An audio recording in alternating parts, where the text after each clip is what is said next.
দর্শক, আজকে আপনাদেরকে আমি এমন একটা ওষুধের কথা বলবো যেটা আপনার মাথা ঠান্ডা রাখতে সাহায্য করবে এবং দুশ্চিন্তা কমাতে সাহায্য করবে এবং আপনার ফ্রেশ ঘুম হবে, অনেক বেশিও হবে না, কমও হবে না, এবং এটা ঘুমটা একবার ফ্রেশ হবে এবং আপনার দুশ্চিন্তা অনেকটাই কমাতে সাহায্য করবে। আসলে আমাদের দৈনন্দিন জীবনে কম বেশি দুশ্চিন্তা সবারই থাকে। এটা বিভিন্ন কারণে, বিভিন্ন পারিপার্শ্বিক কারণে আমাদের মাথায় টেনশন আসে।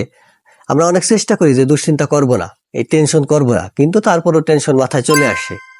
তো যদি অনেক বেশি টেনশন হয় যেটা আপনি কোনোভাবেই কমাইতে পারতেছেন না, দুশ্চিন্তার কারণে আপনার অনেক খারাপ লাগতেছে, মাথা গরম হয়ে যাচ্ছে, ঘুম হচ্ছে না, তো এমন একটা ওষুধের কথা এখন আপনাদেরকে আমি বলবো, যেই ওষুধটা খেলে আপনার মাথা ঠান্ডা থাকবে, ফ্রেশ ঘুম হবে এবং দুশ্চিন্তা অনেকটাই কমে যাবে।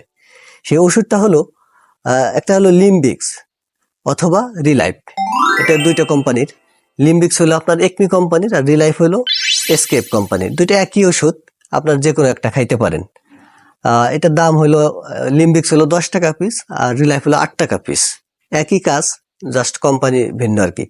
তো আপনি যে কোনো একটা খাইতে পারেন। এটা খাওয়ার নিয়ম হলো প্রতিদিন রাত্রে একটা খাবেন। যদি অনেক বেশি দুশ্চিন্তা থাকে বা একটা যদি আপনার কাজ না হয়, তাহলে সকাল একটা রাত্রে একটা, 2 বেলাও খাওয়া যায়। তবে সাধারণত আপনি নর্মালি 1 বেলা খাবেন, শুধু রাত্রে একটা খাবেন।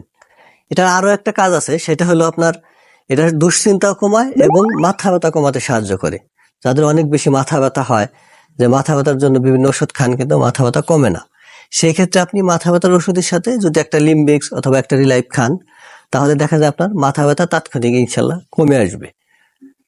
যদি আপনার টেনশন টাইপ হেডেক হয়, অর্থাৎ দুশ্চিন্তার কারণে মাথা ব্যথা হয়, অনেকের অনেক বেশি দুশ্চিন্তার করার কারণে মাথা ব্যথা হয় এবং সেই মাথা ব্যথা কমতে চায় না, সেই ক্ষেত্রে আপনি যদি একটা এই লিম্বিক্স অথবা রিলাইফ খান, তাহলে আপনার দুশ্চিন্তাও কমবে, মাথাও ঠান্ডা থাকবে এবং মাথা ব্যথা অনেকটাই কমে আসবে। তবে এটা যাদের হার্টের সমস্যা আছে, অর্থাৎ মায়োকার্ডিয়াল ইনফেকশন, যে হার্টের একটা রোগ, এই রোগটা যাদের আছে তারা এটা খেতে পারবেন না, এবং গর্ভবতী মহিলারাও এই ওষুধটি খেতে পারবেন না।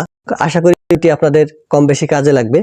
এরকম ভিডিও নিয়মিত পেতে আমার চ্যানেলটি সাবস্ক্রাইব করে বেল আইকনটি অন করে দিন এবং আপনার বন্ধুদের মাঝে শেয়ার করতে পারেন। ধন্যবাদ।